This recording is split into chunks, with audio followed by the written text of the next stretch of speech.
Ladies, gentlemen, you are now tuned in with the legendary Josh Samuel. And on the line with me, ladies and gentlemen, is another legend, and his name is none other than Jibril Ramsey. You all give it up for him. Brother Jibril, man, how you doing, brother? I'm doing good. How are you, Josh? I'm doing pretty alright, man. Pretty alright. Can't complain. Now, again, Brother Jibril, you're an online user. You're an internet user. And once again, the news has been on fire, so to speak, and it has been unexpected and mind-blowing in great capacity. We've seen, once again, confirmation from the boss himself, the great himself, the legend himself, Zack Snyder, that what we all knew, well, most of us except the individuals that were in denial, that the Snyder Cut is a very real thing, that the 214 minutes of epicness and glory is a real thing. Now, with that being said, before we start the video, Brother Cap, man, what's your thought on Zack, basically having his hand on the world as we know it? Holy shit. Did not expect that today at all. That was a hell of a surprise, so that's awesome. Yep. Gotcha.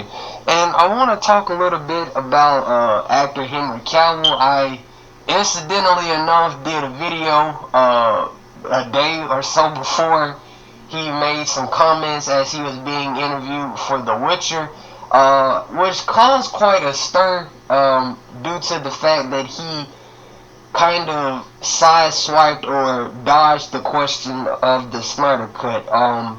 His comments did see a mixed response.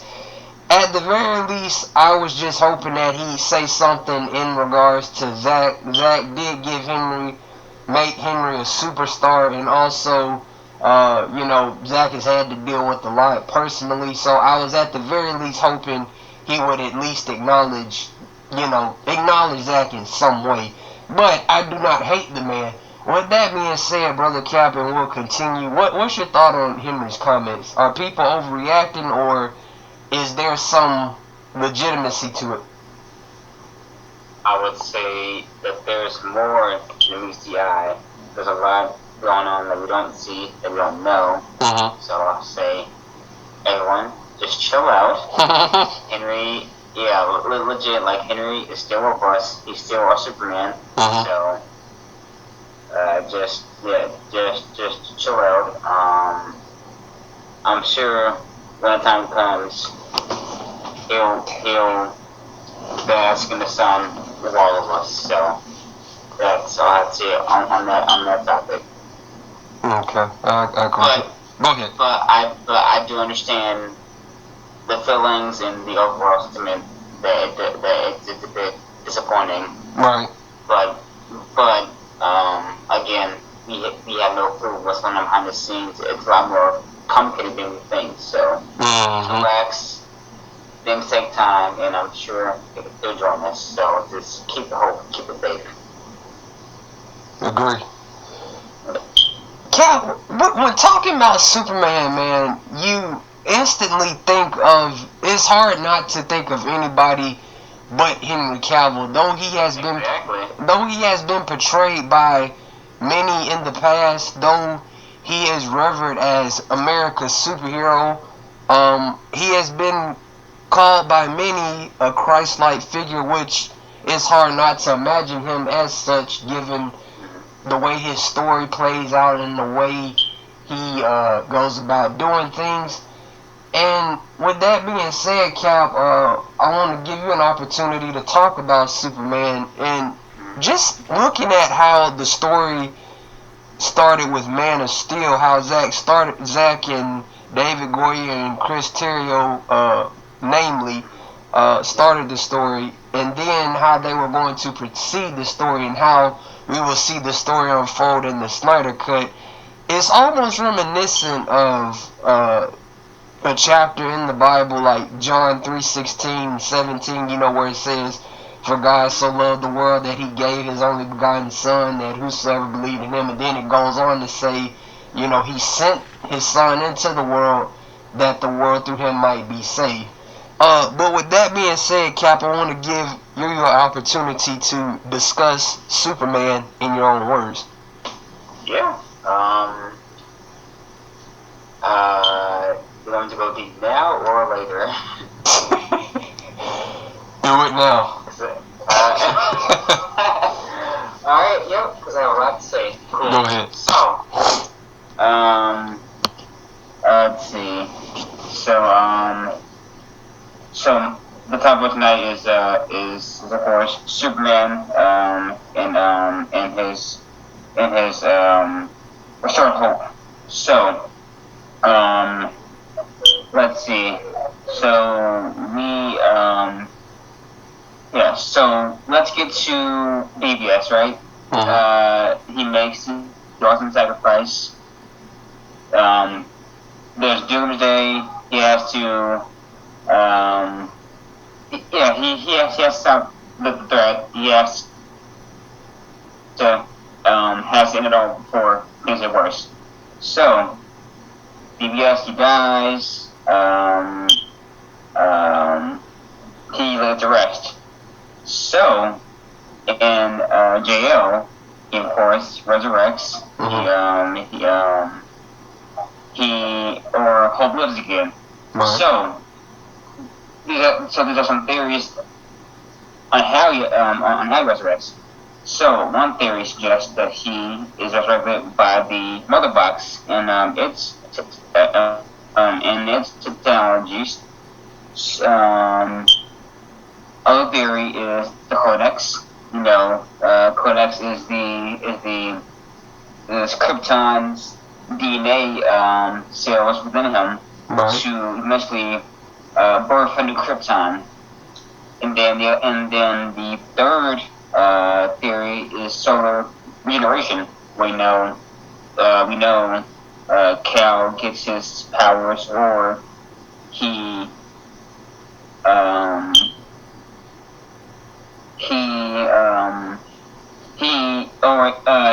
imbued with powers from from Earth's sun, from the sun's core, and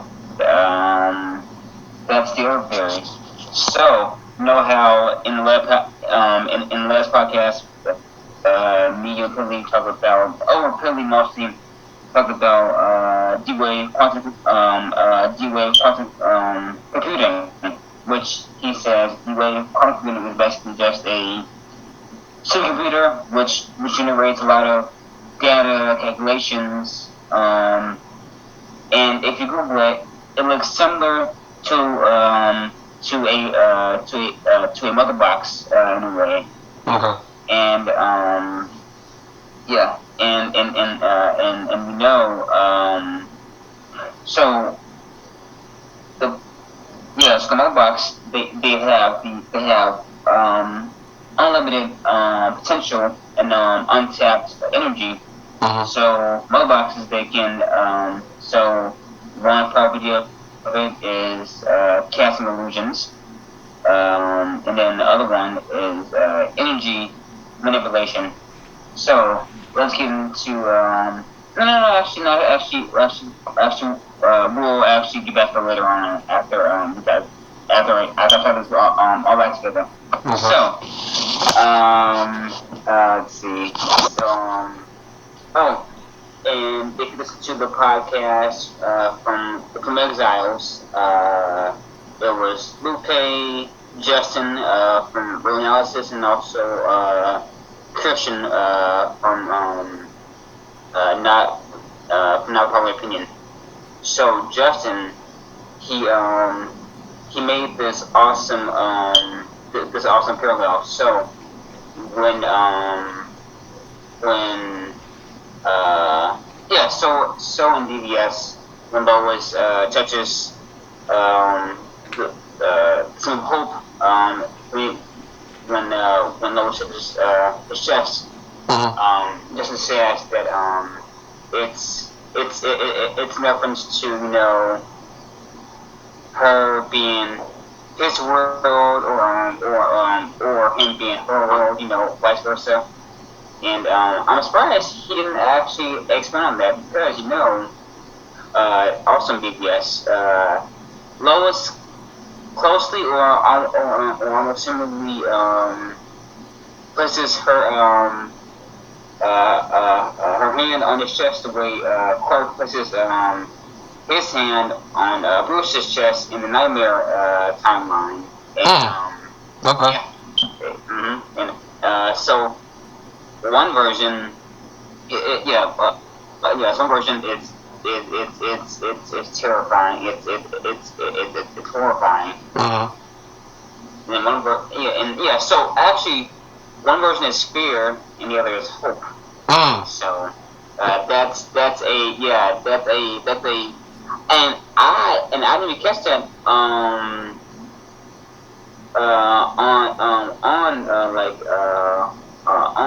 repeat viewings until Justin brought it up. I'm like, holy shit! I'm surprised you didn't know the aspect that when I was this part, she was looking towards hope, grasping hope, whereas when Clark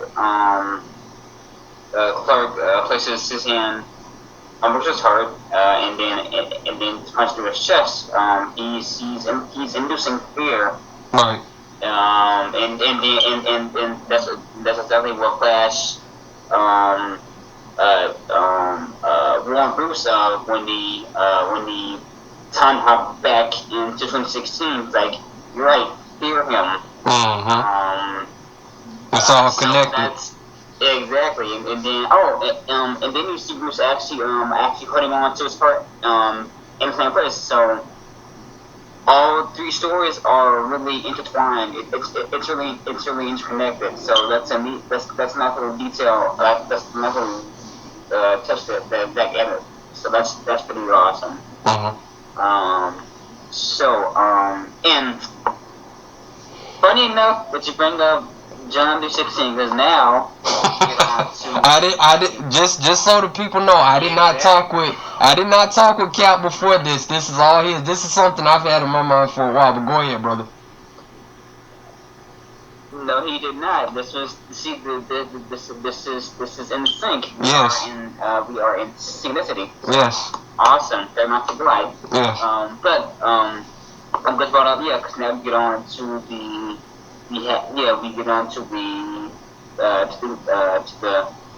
biblical references. So, John 16, it says, "For God so loved the world that He gave His only in one Son, that whomever believes in Him shall not perish but have inner life."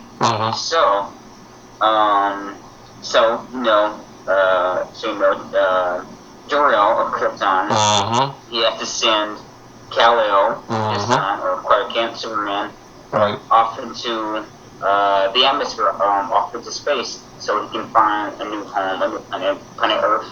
So that he has a chance to grow up and make his own choice. And like Jor-El said, that you are our only son, and you sent you this planet Earth so that you have a life, so that you won't make the same mistakes we did, so that you can be the bridge between two worlds, two Earths. One Kryptonian, one human. So,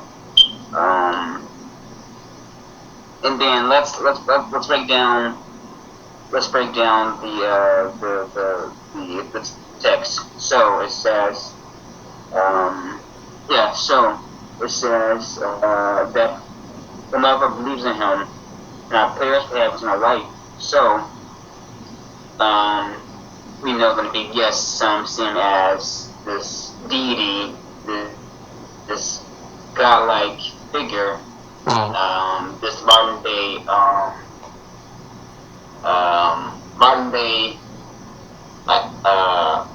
like living like God. and some see him as this this monster, this unnatural being. But nonetheless, he's seen as a high form of power, and you have some that believe him, some don't. But like many others have pointed out, in the comics, cartoons, films, yeah, he's simply portrayed as a Jesus character, as this Christ-like symbol, because he carries so much weight and depth to him. So I find that very interesting. And also his line, "Shall not perish but have eternal life." Right. So that brings me to the other topic. So Zack's original story was to basically have Superman submit to the imperfect equation by Darkseid. Because if you go back to ABS, Barry says Lois, she's the key. Again, of course, in JL, Snyder's cut, Diana says the Lois is the key to Clark's heart, like when it happened.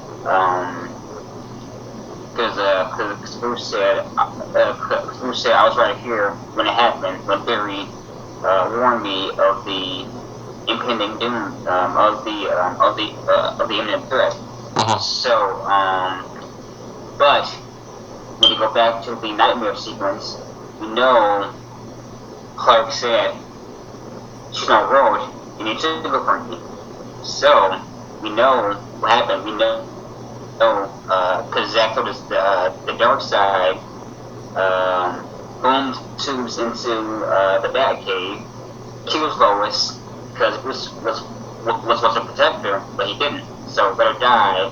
That's when, of course, Darkseid manipulates him into submitting to the anti-life equation.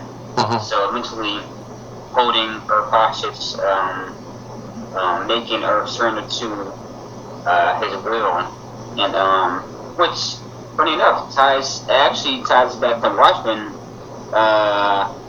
almost similar, because Ozymandias also manipulated Dr. Manhattan into using his metaphysical energy to kill almost millions at the expense of so-called world peace. Right. So almost like an anti-life equation in that sense. So really interesting. But the key to anti-life, or the way to stop anti-life, is rebirth. Or in this case, reincarnation, because that also revealed during his director's panel event that eventually in JL Part 3 or 2, Lois and Clark have a kid. Clark's kid is a boy, and the name of Bruce Kent after Bruce Wayne's sacrifice. Right. Which I'm sure he would have stood in the way of Darkseid, the Mega Beings, and then instead of her taking the blast, he took the blast for Lois. So that when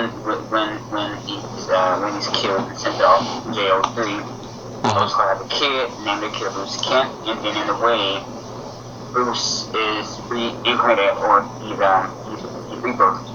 And then much like Kal-El is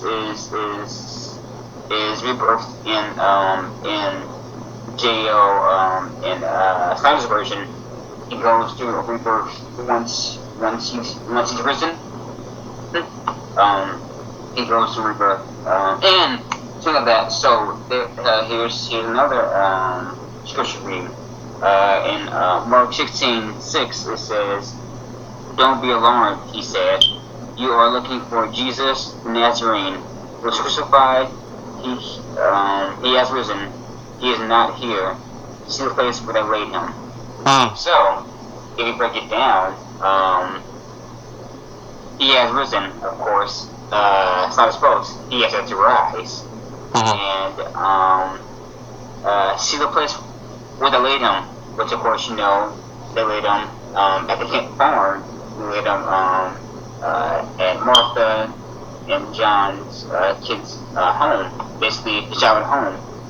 So he's presumably in jail. He's still at the Kent house. But the mystery is, how does he resurrect? How does he rise? Is it through the mother box, the codex, or is it through solar regeneration? We had no clue until Warner Bros. Released the Snyder Cut, and then we can see for ourselves. So it's all very, very interesting. And then the quote by Mr. Campbell, here's like little excerpt of it. It says, "In the world we have thought to slay one another, we shall slay ourselves." So Bruce was aiming to kill Clark because he thought he was existential threat to humanity. He winds up, or in the future he winds up making the sacrifice play, making the ultimate sacrifice. So he, in a way, slayed himself. But he was reborn as, Bruce Kent. So this all connects back, and then we can go back to so Superman's resurrection. So it could be a mixture of two things. It could be A, the mother box, and then C, the solar regeneration. So as far as the mother box is concerned, it does have the ability to manipulate energy. So the mother box can manipulate the stored up energy that's stored in Superman's cells to re-energize him back from the dead. So almost like reanimation back from the dead, and that's how he can come back that way. Or it's a mixture of all three. So engine manipulation, solar, codex. So it can be a mixture of all three. And then here's another way that the dark side could manipulate Superman. There's he was in casting, so Snyder revealed that Cyborg had tapped him when he tapped the mother box. He actually he was presented an illusion of his family, of the Stone family, of Silas Stone, of himself and his mom. That's right. Silas and Eleanor Stone, and also himself, but he's actually fixed. He's made whole again. So like Superman, he's also being tipped into the dark side, the anti-life equation. So both Clark and Victor are or could have been easily manipulated through the spell of illusion.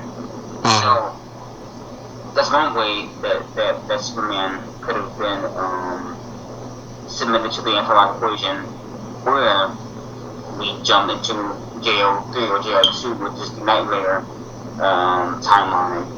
So there's many possibilities here, but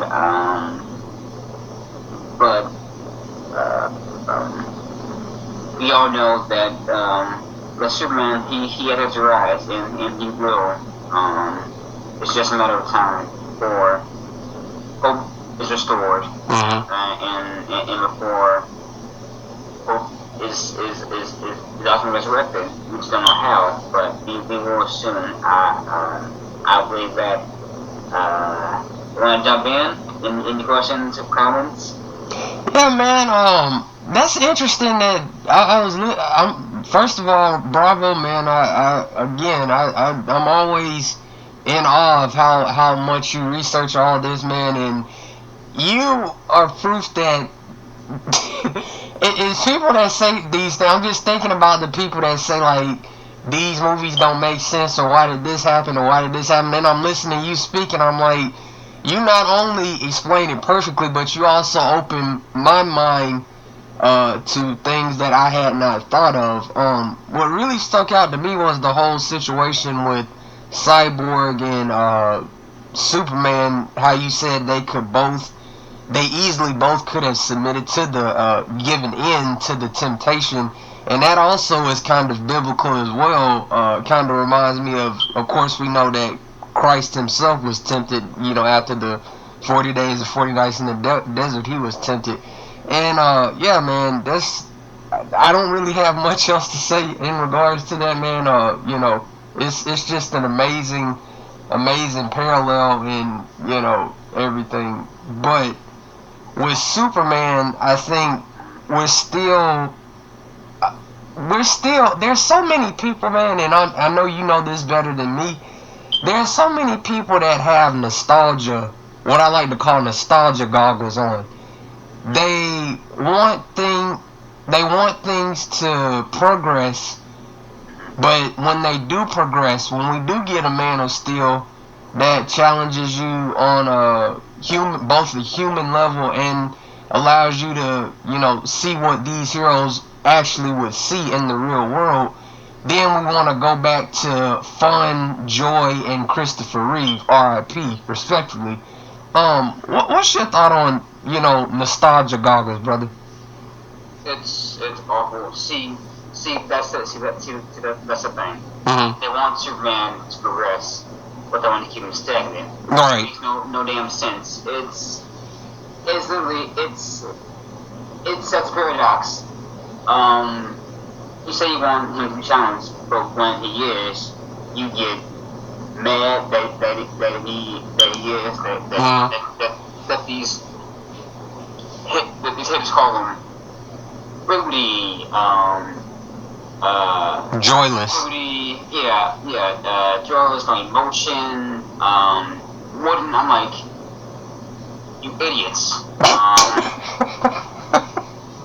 That's all. He has many range of emotions. Exactly. He's melancholic.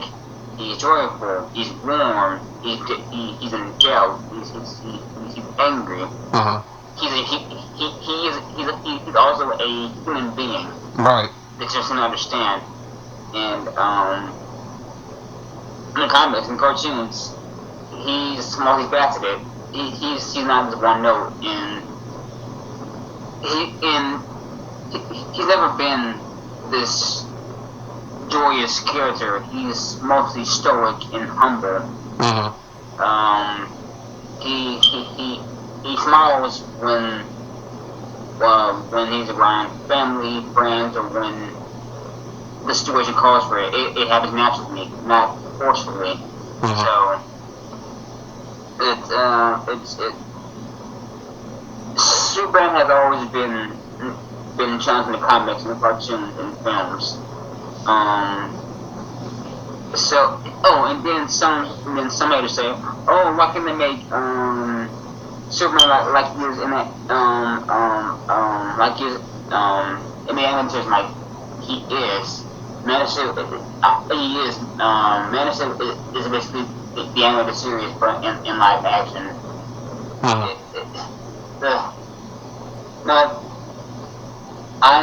We're way past done giving a shit what the taters thinks. Yeah. Legit. Like, they're canceled. Like, it's our time now. The power's in our hands. So just keep being loud. Keep demanding Henry Cavill as Superman, because he is this generation Superman. He's my Superman. He's our Superman. He's our Superman. And but then, and then Flash, and then Flash took it away. It's unfair. It's disgusting. It's awful. No more. We're done with that. Like, nah. You guys had a chance. Yeah. And you guys won it. Nah. That shit is played out. It's over with. It's our turn now. Completely agree.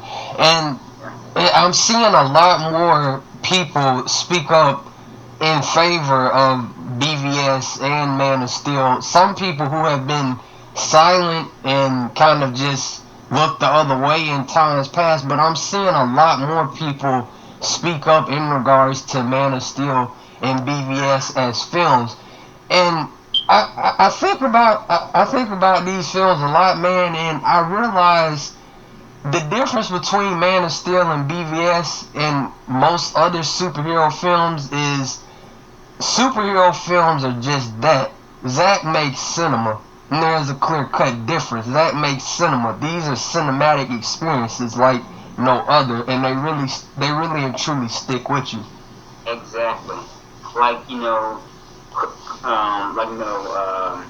said he said BVS was saying just the time. Mm-hmm. And also Man of Steel, and look, and then you see what's happening. People are turning around on Man of Steel. Yep. Like the dude Andy Signor, he's known for being vocal, but being very vocally critical of Zack and the DC films. But even he have to eat crow and eat shit. And saying, you know what, I'm sorry, I see Man of Steel in a new light, BBS, and now that Zack dropped that JL bomb with the film reel, it's just like, no, I'm sorry, I apologize to Zack. So you're right. Time is truly favoring BBS and Man of Steel. Yep. No.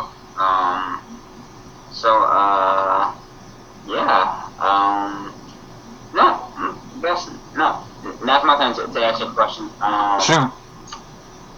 Let's see. Am I about to get quizzed? Yeah, a little bit. Uh-oh. Go ahead. That's fine. That's fine. Don't worry, you do great. But question is, what's it?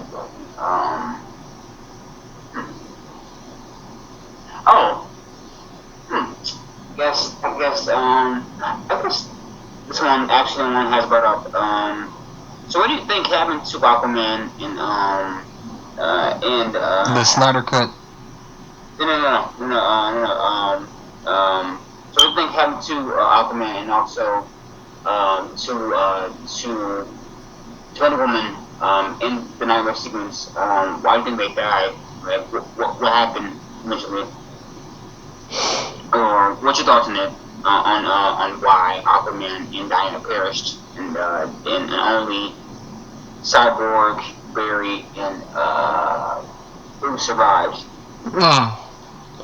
Well, I think Wonder Woman, given that she's always one of the ones that's willing to jump in the fight and help, I feel like she would probably die protecting someone. I feel like they all equally would.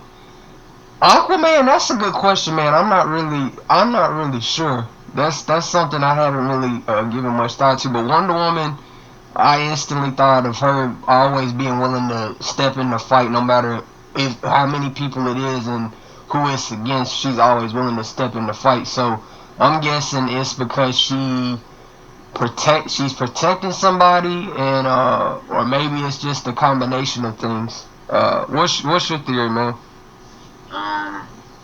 That's a good theory. That Diana makes the ultimate sacrifice because she's a warrior, that warrior spirit, right? And she'll die protecting mankind from dark side and what's the apocalypse.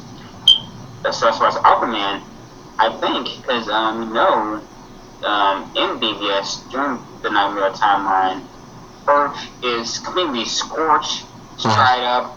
It's basically Mad Max.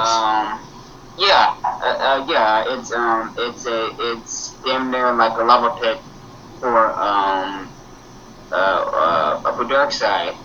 So I'm thinking he either drive Atlantis to the point of no return,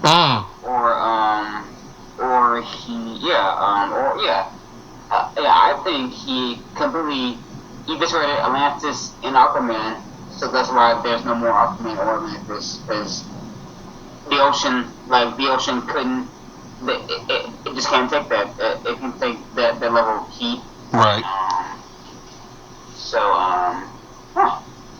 Wow, actually that really is meta, because that's what's happening to our current ecosystem. That the ocean is, the sea levels are rising, the ocean is getting warmer. Antarctica is melting. Yeah, so it's really meta.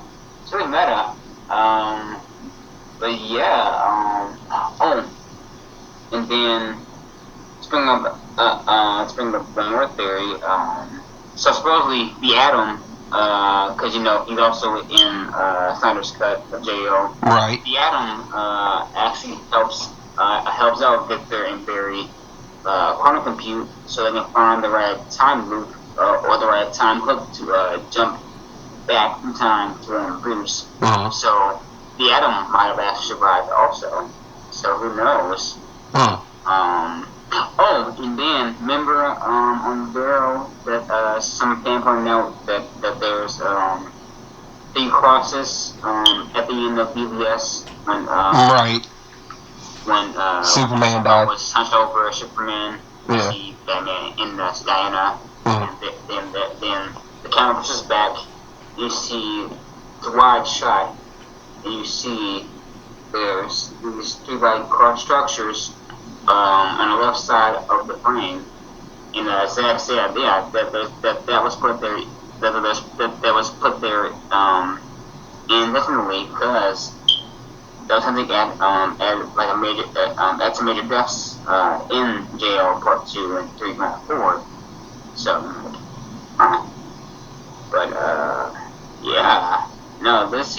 this, holy shit, man. Yeah, Zack was really getting biblical for these characters, and I love that. I'm like, holy shit, the parallels and the scriptures, oh man, it transcended it's insane, man. And it says a lot about him especially in that industry. Don't come knocking at my door, men in black suits. Especially in that industry, it says a lot about him as an individual that he's willing to take that much time and apply those sort of ideals in a movie, especially a superhero movie nonetheless, but a movie of that caliber. It says a lot about him as a person. So yeah, man, just thinking about shout out to friend his theory on in yours as well, the Injustice timeline, the Flashpoint timeline, and Bruce dying, of course, and Darkseid invading, raining terror on Earth, and this big battle sequence, and just seeing it in my mind with that glorious cinematography and Junkie XL score. I'm just, man, it's beautiful.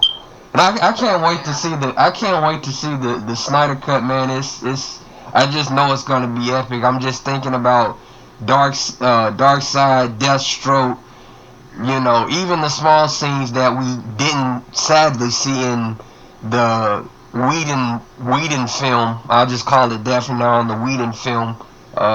Just thinking about all those scenes, man, and not only that, but the people that worked on the film and the people, that contributed to the film, the people that are looking forward to the film, this is for them, man. And not only that, most importantly, it's for Zack and his family, man. That man has been through enough, and, he put all his work, all his effort, and all his time into giving us something special and casting these actors and actresses for these roles. So, yeah, man, WB just has to make it right.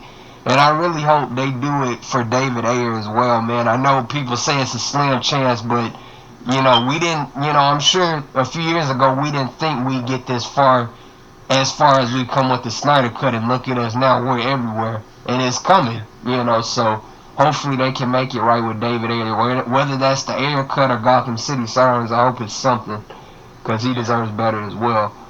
Exactly.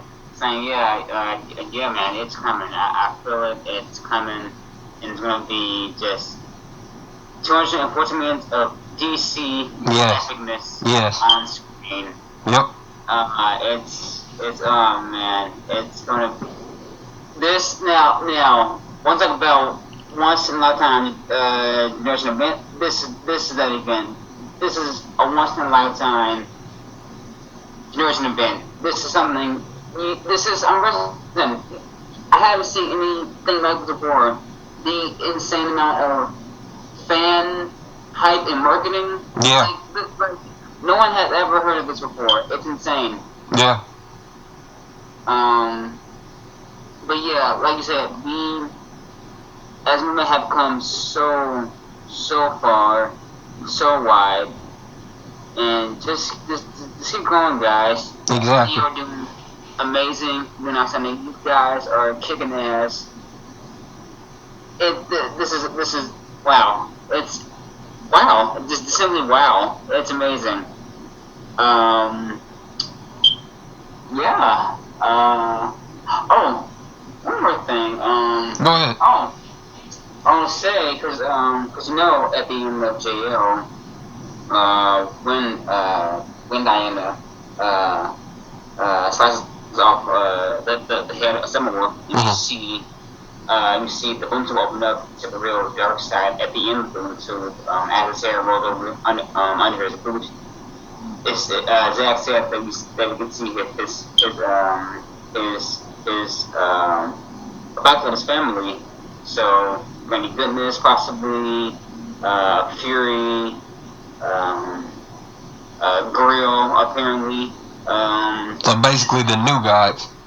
Yeah, that's right. New guys, which opens up the door for which could lead, which leads or could lead into the New Gods film by Ava DuVernay. Yeah. Which that's a good template because now we know, there's New Gods here. Yeah. So we already so the fans and the audience are already familiar with New Gods once they go into her film. Yep. Like Orion, Mission Miracle, Big Barda.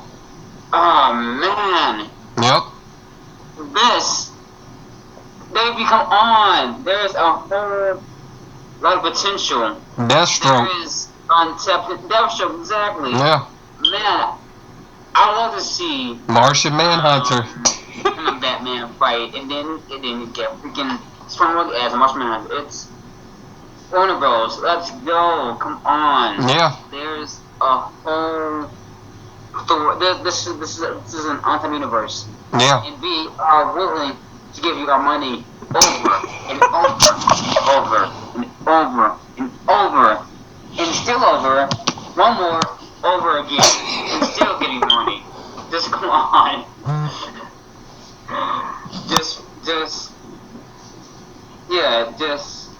just release Snyder Cut, bring Zack back, finish the 5-arc story, and just win.